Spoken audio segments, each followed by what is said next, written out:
پڑھا ہوں. میرا موضوع ہے راز کی حفاظت. حاضرین، تاریخ کا مطالعہ کرنے سے پتہ چلتا ہے امت کے عروج اور زوال، امت کے عروج کے بعد زوال کے اسباب کئی اسباب ہیں. امت تنزلی کا کیسے شکار ہوئی؟ ایک زمانہ تھا، ایک دور تھا کہ امت مسلمہ بام عروج پر تھی. آج امت مسلمہ زوال کا شکار کیوں ہے؟ امت مسلمہ کے زوال کے اسباب میں سے ایک اہم اور بنیادی سبب راز کی حفاظت نہ کرنا ہے. مسلمانوں کے اندر منافقانہ روش، غدارانہ روش رکھنے والے کچھ دنیا پرست لوگوں نے راز کی حفاظت نہ کرتے ہوئے معاشرے امت مسلمہ کے شیرازے کو منتشر کر دیا. ادھر کی بات سنی ادھر لے جا کر لگا دینا. بعض لوگوں کے پیٹ میں بات ہضم نہیں ہوتی. ایسے لوگوں کی وجہ سے امت تنزلی کا شکار ہوتی ہے. امت کے اندر فتنے، فسادات، لڑائی جھگڑا، ناچاقیاں پیدا ہوتی ہیں. اسی لیے قرآن مجید میں اللہ تبارک و تعالیٰ نے فرمایا وَإِن جَاءَكُمْ فَاسِقٌ بِنَبَإٍ فَتَبَيَّنُوا.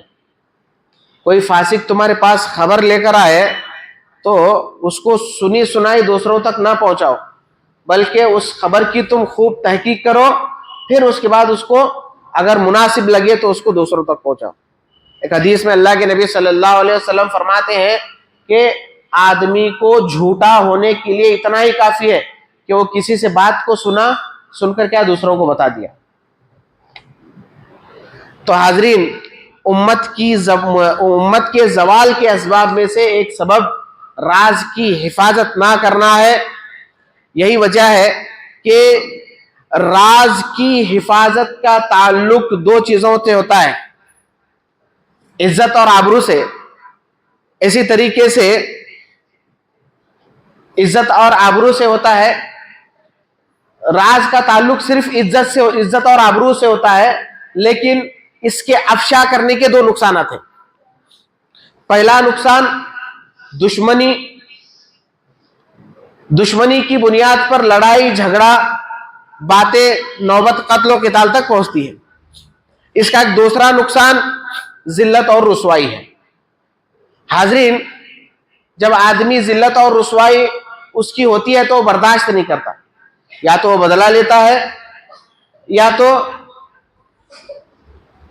خود سے اپنے آپ کو ہلاک کر لیتا ہے.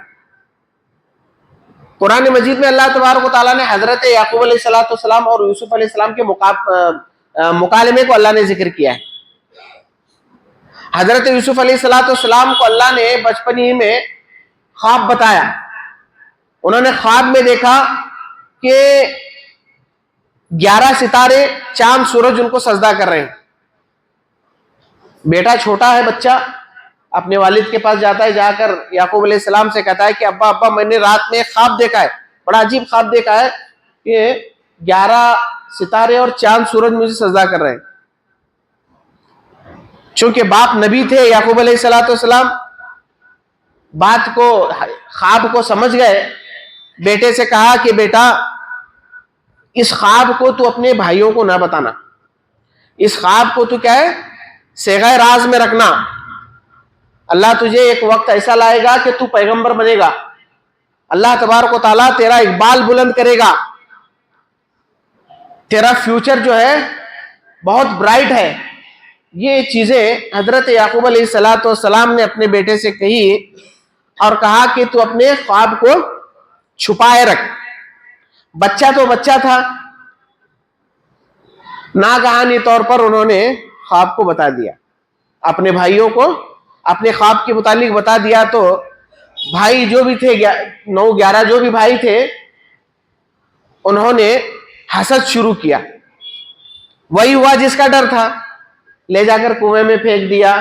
پھر لمبی زندگی غلامی کی انہوں نے برداشت کی، پھر لمبی زندگی زندان میں برداشت کی، قید خانے میں، تب جا کر اللہ تبارک تعالیٰ نے انہیں عزیز مصر نہیں بلکہ مصر کا بادشاہ بنایا۔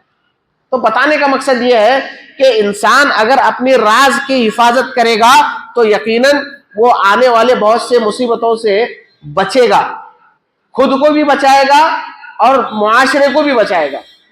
تو قرآن مجید میں اور احادیث رسول صلی اللہ علیہ وسلم میں راز کی حفاظت کا کافی مقامات پر تذکرہ کیا گیا ہے۔ اللہ تبارک و تعالیٰ فرماتا ہے وَأَسِرُّوا قَوْلَكُمْ أَوِ اجْهَرُوا بِهِ، تم جو کچھ چھپاتے ہو، جو کچھ ظاہر کرتے ہو، سب کو اللہ تبارک و تعالیٰ جانتا ہے۔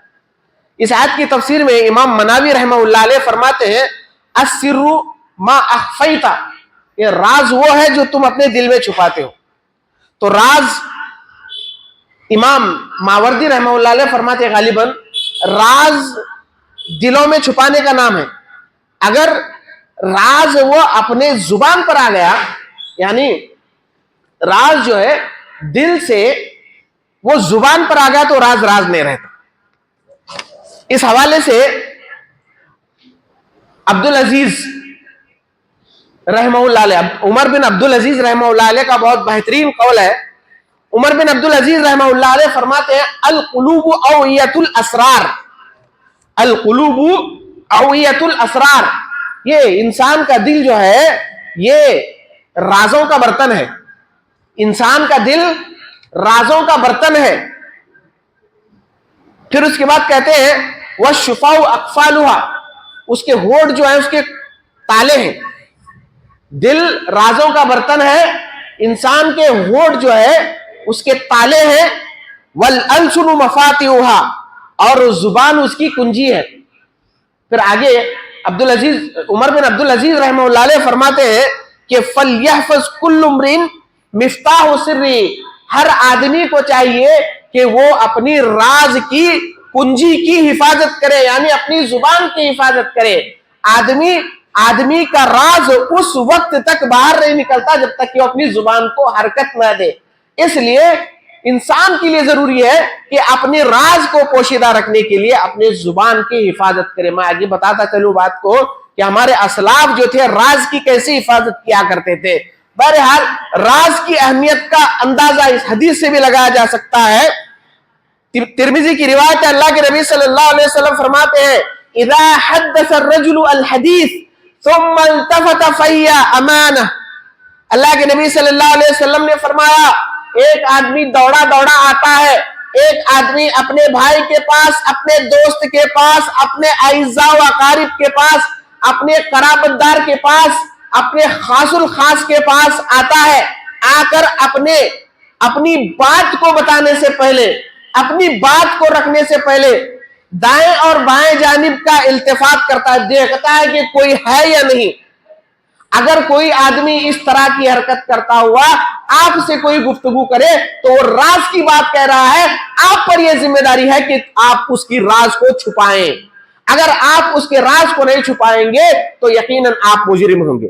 آج اپنے گریبان میں جاگو کتنے لوگ ہیں اپنے راز کی حفاظت نہیں کرنے والے۔ آئیے میں بتاتا چلوں اللہ کے نبی صلی اللہ علیہ وسلم نے ایسے ملعونوں کے بارے میں کیا کہا ہے۔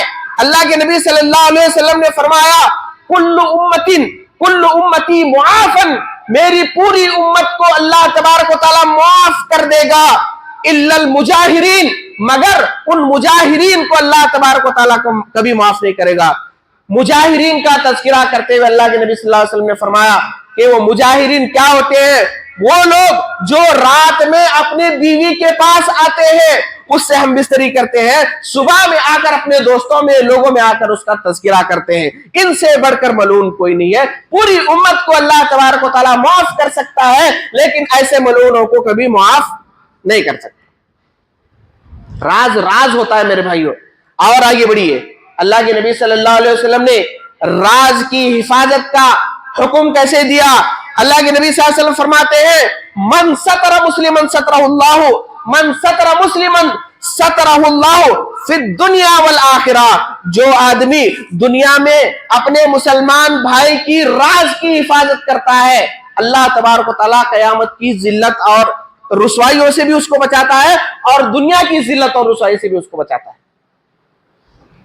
اس حدیث کی شرح میں حافظ ابن حجر رحمہ اللہ علیہ فرماتے ہیں کہ آدمی کو چاہیے کہ اگر وہ کسی کی بات کو سنتا ہے تو وہ لوگوں کے سامنے نہ لائے, اس کو صیغہ راز میں رکھنے کی کوشش کرے. کتنے لوگ ہیں آپس میں ایک دوسرے کی ٹو میں لگے ہوئے رہتے ہیں, ایک دوسرے کے راز کو کیا ہے افشا کرنے میں لگے رہتے ہیں. اللہ کے نبی صلی اللہ علیہ وسلم نے ایک ایسے آدمی کے بارے میں بھی کہا کہ ایک ایسا آدمی ہے جس کو اللہ نے مال دولت سب کچھ دیا ہے. ایسے آدمی کو اللہ کے نبی صلی اللہ علیہ وسلم نے متنبہ کیا, آگاہ کیا کہ جو آدمی جس کو اللہ تبارک و تعالیٰ نے مال دولت دیا ہے اس کو چاہیے کہ وہ اپنے مال دولت کو پوشیدہ رکھے. کیوں؟ اس لیے کہ ہر نعمت والا آدمی حسد کا شکار ہوتا ہے.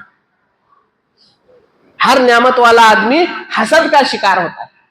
اس لیے میرے بھائیوں, جب راز کی حفاظت نہ کی جائے, راز کو افشا کیا جائے تو آدمی حسد کی آگ میں مبتلا ہو جاتا ہے, جیسا کہ حضرت یوسف علیہ السلام کے بھائیوں نے ان کے ساتھ کیا تھا. اسی طریقے سے راز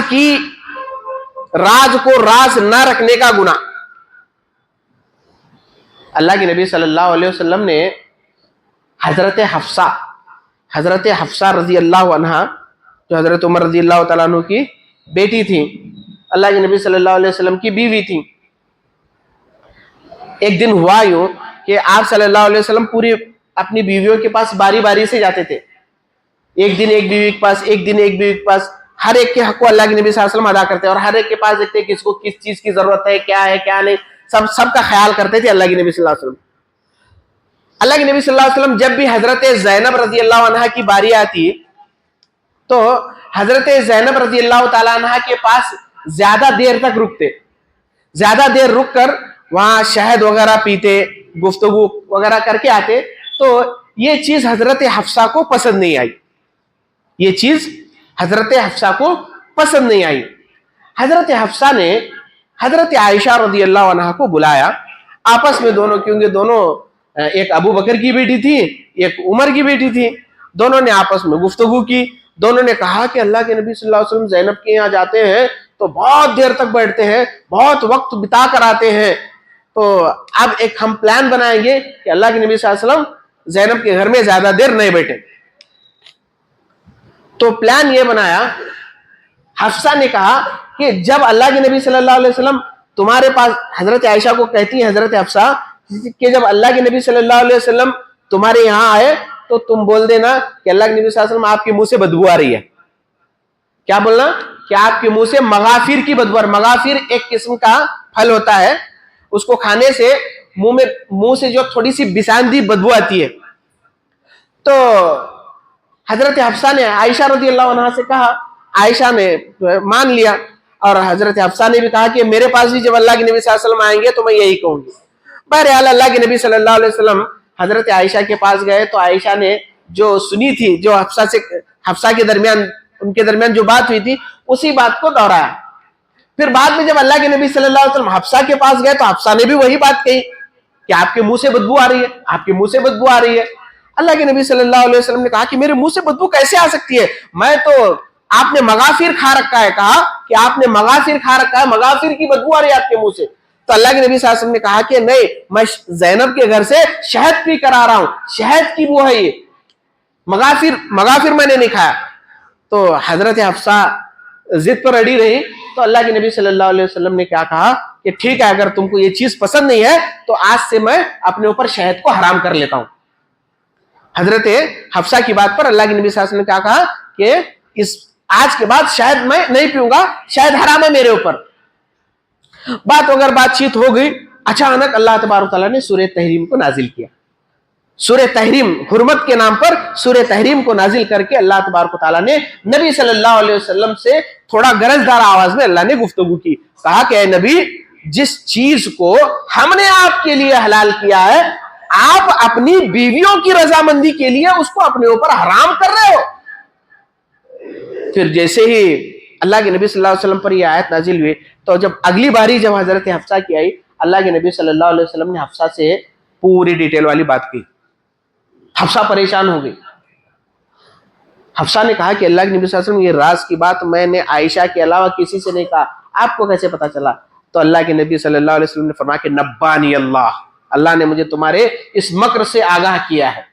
پھر اس کے بعد اللہ کے نبی صلی اللہ علیہ وسلم نے ان آیتوں کو پڑھ کر سنایا جن کو لے کر اللہ ناراض ہوا تھا۔ اللہ تبارک و تعالیٰ نے حضرت عائشہ اور حفصہ رضی اللہ عنہ سے کہا ان تتوبا الی اللہ، اگر تم اللہ تبارک و تعالیٰ کی طرف توبہ نہیں کرو گے، نبی کی اتباع نہیں کرو گے، تو تمہاری کوئی ضرورت نہیں ہے، اللہ تبارک و تعالیٰ ایسی کئی عورتوں کو لائے گا اللہ کے نبی صلی اللہ علیہ وسلم کے لیے، اور اللہ جو ہے میرے نبی کا مددگار ہے، مومن صحابہ سب جو ہے مددگار ہیں، یہاں تک کہ اللہ کے فرشتے بھی ان کے مددگار ہیں۔ اگر تم مکر و فریب سے باز نہیں آؤ گی تو پھر تمہاری کوئی ضرورت نہیں ہے۔ فوراً دونوں نے توبہ کر لیا،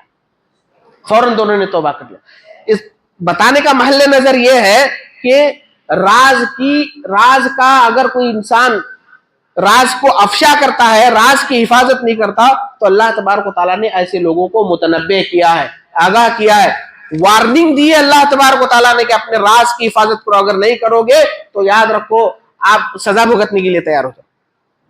تو میرے بھائیو، اپنے رازوں کی، کیونکہ ہم انسان ہیں، ہمارا روزمرہ کی زندگی میں ایک دوسرے سے کچھ نہ کچھ تعلق رہتا ہے، ایک دوسرے کی کمیاں کمزوریاں ہر کسی کو معلوم رہتی ہیں۔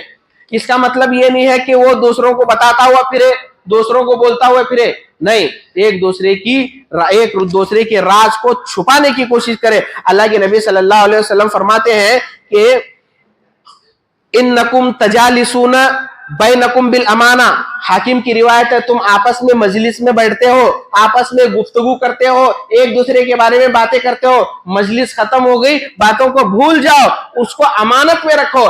اگر تم ان باتوں کو امانت میں نہیں رکھو گے، ان رازوں کی حفاظت نہیں کرو گے امانت سمجھ کر کے، تو تم کو پکڑا جائے گا۔ حضرت حسن بصری رحمہ اللہ علیہ فرماتے ہیں کہ ان من الخیانتی ان تحدث بسر اخیک، یہ امانت میں سب سے بڑی خیانت یہ ہے کہ آدمی اپنے بھائی کے کسی راز کو جانے، راز کو جاننے کے بعد اس کو دوسروں تک پہنچائے۔ راز کو جان کر دوسروں تک پہنچانا یہ سب سے بڑی خیانت ہے، اور اس خیانت کو اللہ تبارک و تعالیٰ کبھی معاف نہیں کرتا۔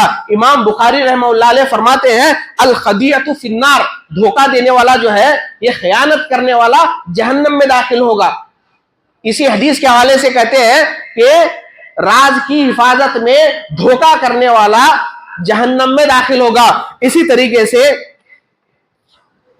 علامہ البانی رحمہ اللہ علیہ فرماتے ہیں المکر والخدیعۃ فی النار، یہ مکر و فریب کرتے ہیں، ایک دوسرے کے پیچھے چالیں چلتے ہیں، یہ چالیں چلنا، ایک دوسرے کے رازوں کو، پوشیدہ رازوں کو اجاڑنا، اکھاڑ کر دوسروں کے سامنے پیش کرنا، یہ جہنم میں داخلے کا سبب ہے۔ آئیے اب کریں کیا؟ راز جاننے کے بعد کریں کیا؟ راز کو چھپانے کا طریقہ کیا ہے؟ اس کا طریقہ کار شریعت نے ہمیں بتایا ہے۔ اس کا سب سے بہترین طریقہ، اس کا سب سے بہترین حل یہ ہے کہ آدمی اپنی زبان کی حفاظت کرے، اپنی زبان کو قابو دے، کنٹرول دے۔ اللہ کے نبی صلی اللہ علیہ وسلم فرماتے ہیں کہ من صمت نجا، جس نے خاموشی اختیار کی اس نے نجات پائی۔ ایک صحابی اللہ کے نبی صلی اللہ علیہ وسلم کے پاس آتے ہیں، پوچھتے ہیں اے اللہ کے نبی صلی اللہ علیہ وسلم، بندے کی نجات کی کیا صورت ہو سکتی ہے؟ اللہ کے نبی صلی اللہ علیہ وسلم فرماتے ہیں احفظ لسانک ولیسعک بیتک، اپنی زبان کی حفاظت کرو اور اپنے گھر کو لازم پکڑو، یہ تمہاری نجات کی صورت ہو سکتی ہے۔